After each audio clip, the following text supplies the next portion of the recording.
Olá, eu sou Paulo Ávila, professor do Departamento de Letras da Universidade Estadual da Paraíba e vou apresentar para vocês os resultados da minha pesquisa de doutorado em Linguística, pelo Programa de Pós-Graduação em Linguística, sob a orientação da professora doutora Mariana Cavalcante e também da professora Edviges Morato, na Unicamp, no período de doutorado sanduíche, apoiado pelo CNPq.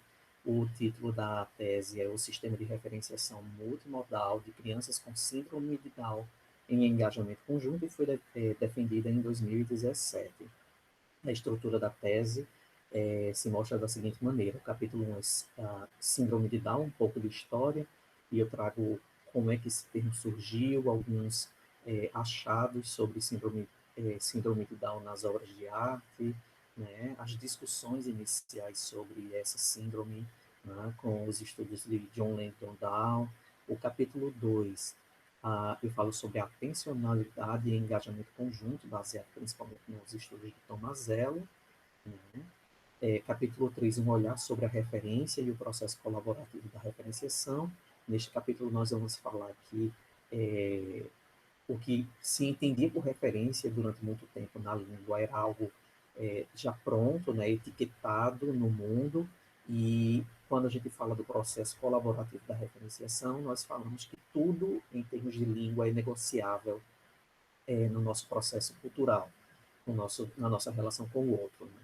O capítulo 4, eu falo sobre a referenciação multimodal, e o nosso objetivo foi analisar o funcionamento da referenciação multimodal de 3 crianças com síndrome de Down em engajamento conjunto em situações específicas de atendimento fonoaudiológico. Há algumas questões da tese, como, por exemplo, como ocorre a coesividade da interação com essas crianças mecenas, existe alguma relação de referenciação mais saliente nos encontros, as rotinas dos atendimentos foram relevantes para o estabelecimento das relações de referenciação, que tipo de direcionamento de olhar foi mais usado nas interações e quais gestos são mais preponderantes nos contextos com essas crianças foram questões utilizadas. Há algumas hipóteses que nós trazemos aqui são as crianças com síndrome de Down precisaram de estímulos lúdicos para processar, mesmo que lentamente, a atencionalidade, que é um termo que nós defendemos aqui na tese, né? Os referentes pertencentes ao universo infantil são facilitadores do uso das relações de referenciação, e tanto os terapeutas quanto as crianças farão uso de estratégias multimodais para construir conjuntamente a referenciação de um terceiro elemento, e haverá a predominância de algum elemento linguístico nos momentos da interação concomitante à fala. Qual é a tese, então? Que as crianças com síndrome de Down se engajam conjuntamente com os terapeutas usando o que nós chamamos de sistema cíclico de referenciação multimodal, produzindo as relações de referenciação, de conexão, reiteração, repetição e associação nos atendimentos. Para isso, nós fazemos um estado da arte, um levantamento em 10 anos de pesquisa, 2005 a 2015, em algumas plataformas, base de dissertações e teses também, de 10 universidades, e nós encontramos poucos trabalhos a respeito de referenciação multimodal, né, no processo de aquisição de linguagem de crianças com síndrome de Down.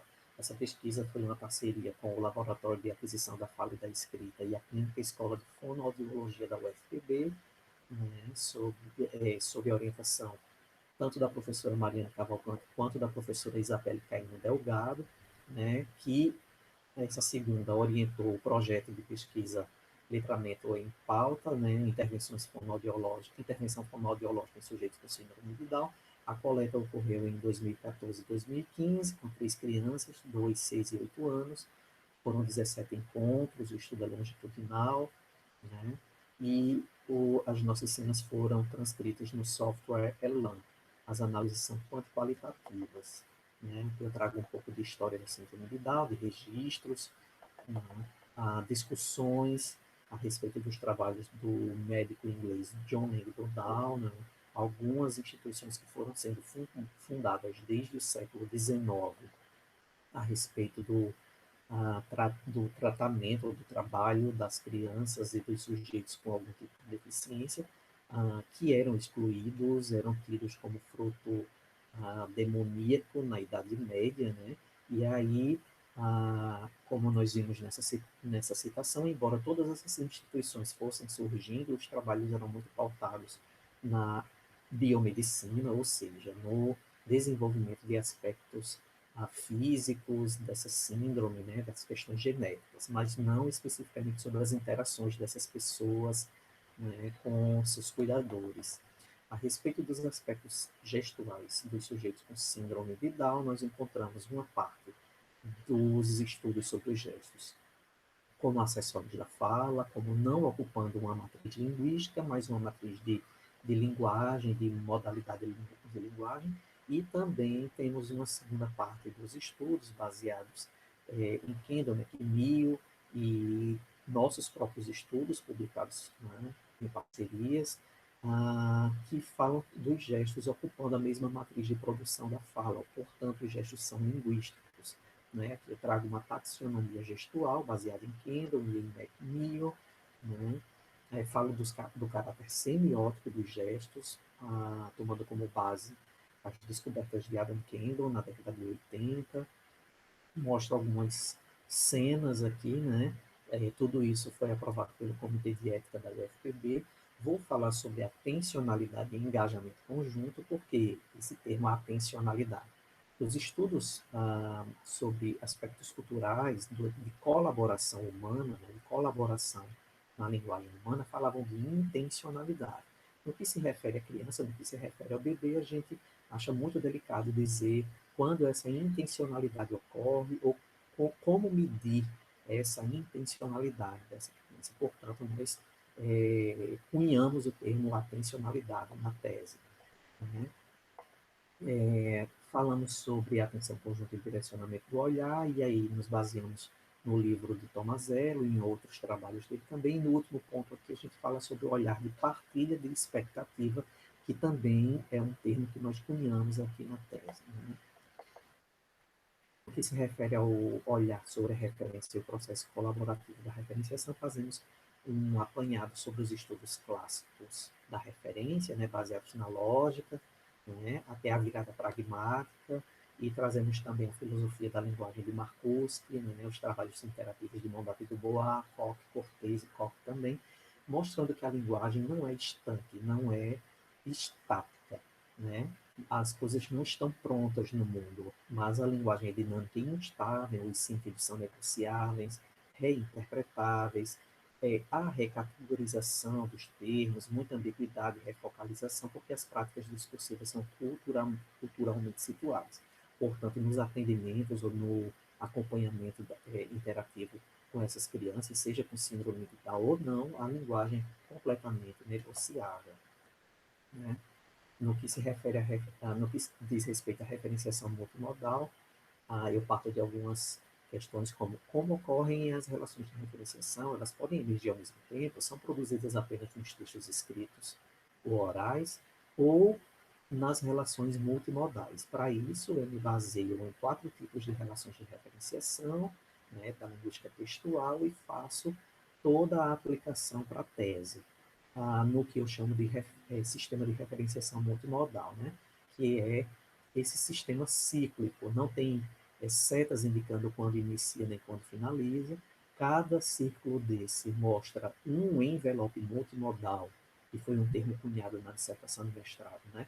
Ocorrendo, ou seja, quando essas relações estão emergindo com o caráter multimodal, com produção vocal, gestos e direcionamento de olhar ao mesmo tempo, tanto das terapeutas quanto das crianças, e isso vai progredindo até o envelope multimodal N, que é esse último círculo, como assim, N, porque nós não temos como mensurar quando essa colaboração de sentidos se encerra, se só se encerra na própria clínica, no final do atendimento, ou se essa criança continua elaborando sentidos em outras situações do seu cotidiano, né? E no círculo do meio nós falamos nas relações de referenciação multimodal, que emergem diante desse sistema cíclico de interação. Né? Aqui nós temos um exemplo de sistema de referenciação multimodal de uma das crianças, Nesse sistema, as relações de referenciação, associação, repetição e conexão emergem, né? Tanto as terapeutas quanto as crianças estão engajadas na produção do que seria associação, do que seria repetição ou conexão multimodal, né? Através de gestos, agindo conjuntamente com a fala e com o direcionamento do olhar, certo? Nós temos aqui dados quantitativos de algumas sessões, da produção dos objetos de discurso, que são os referentes negociáveis e negociados na interação dos parceiros. Apresentamos alguns gráficos mostrando quais relações de referenciação tiveram mais preponderância, né, ao longo da sessão. Também trazemos dados quantitativos com relação aos tipos de gestos que surgiram nas relações dos sujeitos envolvidos nas cenas e dos tipos de olhar também. Apresentamos dados quantitativos tanto desses gestos quanto do olhar na sessão, né? E ao longo das sessões. Veja que nós temos aqui 6 sessões, né? As estratégias de referenciação ocorrendo em cada sessão, é um estudo longitudinal, tá? Os tipos de gesto de olhar também ocorrendo ao longo de todas as sessões. Aqui nós temos o exemplo de um sistema de referenciação multimodal de outra criança, também mostrando como a língua que ocupa uma instância de multimodal vai funcionando de maneira cíclica nessa interação, fazendo emergir os processos de conexão, repetição e associação. Aqui nós trazemos também os dados quantitativos com os quadros e gráficos, e a, mostramos que o olhar de verificação teve um menor uso, porque as crianças estavam mais engajadas, né? Portanto, o olhar de acompanhamento, de partilha de expectativa foram mais crescentes, os gestos icônicos tiveram maior uso, os metafóricos foram pouco salientes, porque no processo de aquisição de linguagem, os termos precisam ser negociados de forma mais concreta, mais diretiva, principalmente na síndrome de Down, né? Isso, e aqui nós trazemos um contínuo das relações de referenciação que ocorreram, que aconteceram em cada uma das cenas das 3 crianças, né? Tanto da criança A quanto da B quanto da C, quais são esses elementos que vão se mostrando mais preponderantes numa linha de produção. É uma tese de caráter inovador, né? Não se aplica somente às crianças com síndrome de Down, mas com desenvolvimento tipo e outros distúrbios ou patologias também, não somente no atendimento fonoaudiológico, mas em várias outras é, instituições também de cuidado, de atendimento ou de educação, certo? Nossa tese tem um caráter lúdico, interativo, não apenas protocolar, né? E os gestos, quanto ao caráter semiótico, foram mais concretos, né? Para poder fazer emergir, para poder negociar esses referentes, esses objetos de discurso com as crianças. A tese gerou alguns produtos, como artigo em congresso internacional, também um livro publicado pela editora da UEPB, né, com alguns capítulos de vários colaboradores, dentre eles um capítulo meu, que é recorte da tese. A tese também gerou um artigo publicado em 2018 em periódico, e há um outro capítulo que está no prelo, no volume 2 do livro Nuances da Linguagem em Uso, que também será publicado pela editora da UEPB. Aqui estão as referências, né, da tese, e agradeço.